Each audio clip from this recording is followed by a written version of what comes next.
രാജ്യത്തിന്റെ 76ാമത് റിപ്പബ്ലിക് ദിനം പട്ടാമ്പി താലൂക്ക് ആസ്ഥാനത്ത് വിപുലമായി ആഘോഷിച്ചു. മുഹമ്മദ് മൂസിൻ എംഎൽഎ പതാക ഉയർത്തി, തുടർന്ന് സന്ദേശവും നൽകി. എടപ്പാളിലും പൊന്നാനിയിലും റിപ്പബ്ലിക് ദിനം സമുചിതമായി കൊണ്ടാടി. പട്ടാമ്പി മിനി സിവിൽ സ്റ്റേഷനിൽ നടന്ന ചടങ്ങിൽ മുഹമ്മദ് മൂസിൻ എംഎൽഎ പതാക ഉയർത്തി, തുടർന്ന് റിപ്പബ്ലിക് ദിന സന്ദേശവും നൽകി. ഏറ്റവും പ്രിയപ്പെട്ടവർ, നമ്മുടെ രാജ്യം 76ാമത് റിപ്പബ്ലിക് ദിനം ആഘോഷിക്കുകയാണ്.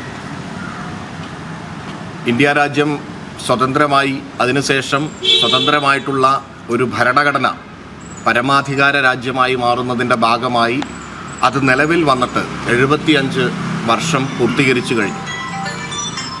നമുക്കറിയാം, ബ്രിട്ടീഷുകാരിൽ നിന്ന് ഇന്ത്യ സ്വതന്ത്രമാകുമ്പോൾ ഇന്ത്യക്ക് സ്വന്തമായിട്ടുള്ള ഒരു ഐഡൻറ്റിറ്റി അതുണ്ടാകുന്നതിന് വേണ്ടി വലിയ പരിശ്രമത്തിൻ്റെ ഭാഗമായിട്ടാണ് ഇന്ത്യയുടെ ഭരണഘടന നിലവിൽ വരുന്നത്. ഡോക്ടർ BR അംബേദ്കർ ഡ്രാഫ്റ്റിംഗ് കമ്മിറ്റിയുടെ ചെയർമാൻ, അതുപോലെ തന്നെ നിരവധി മഹാരാജന്മാരായ ആളുകൾ 2.25 വർഷം ചർച്ച ചെയ്ത് ഡിബേറ്റുകൾ നടത്തി, പലപ്പോഴും വോട്ടെടുപ്പുകൾ നടത്തിയൊക്കെയാണ് ആ ഭരണഘടന നിലവിൽ വന്നത്. നമുക്ക് ഓരോ ഭാരതീയനും അഭിമാനിക്കാവുന്ന രീതിയിൽ ഈ രാജ്യത്ത് വൈവിധ്യങ്ങൾ ഉണ്ടാകുമ്പോഴും ഈ രാജ്യത്തെ ഒന്നാക്കി നിർത്തുന്നത് ആ ഭരണഘടനയുടെ മഹത്വമാണ്. പട്ടാമ്പി തഹസിൽദാർ TP കിഷോർ, നഗരസഭാ ചെയർപേഴ്സൺ ലക്ഷ്മിക്കുട്ടി, ഭൂരേഖ തഹസിൽദാർ ഗിരിജാദേവി, മിനി സിവിൽ സ്റ്റേഷനിലെ വിവിധ വകുപ്പ് ഉദ്യോഗസ്ഥർ തുടങ്ങിയവർ പങ്കെടുത്തു. NCV news, Thrithala.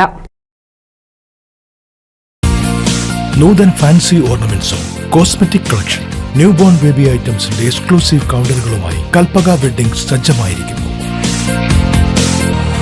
ഏവർക്കും സ്വാഗതം. Kalpaka weddings, Pattambi road, Kunnamkulam.